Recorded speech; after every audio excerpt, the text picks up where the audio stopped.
जितने भी हमारे पावर प्रोजेक्ट्स हैं, हमारे वाटर रिसोर्सेज हैं, उनको एक एक करके लूटा गया। और एनएचपीसी, जिसको मैं ईस्ट इंडिया कंपनी का दूसरा नाम देता हूं, वो सारे हमारे रिसोर्सेज को फरोख्त किए गए। नई दिल्ली यहाँ के वाटर रिसोर्सेज को अपने बाप की जागीर समझती है और उसके लिए पहले ही ग्राउंड वर्क किया गया था।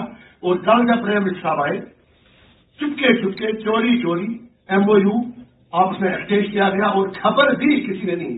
अगर मोदी जी ने कल एमओयू वहां पर एक्सचेंज उनके डॉक्यूमेंट्स करवा दिए एनएचपीसी और स्टेट गवर्नमेंट के दरमियान, मैं मोदी जी से पूछना चाहता हूं इस डील के बारे में आपने एक लफ्ज क्यों नहीं बोला?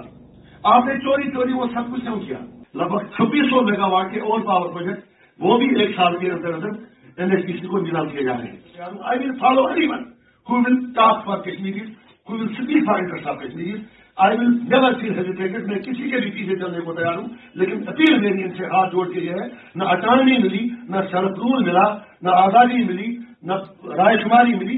अब जो हमारे पास था वो भी हिंदुस्तान ले रहा है। बड़ी लड़ाई हम लड़ेंगे ही। मेरा अपना स्टैंड है, आपका अपना स्टैंड है।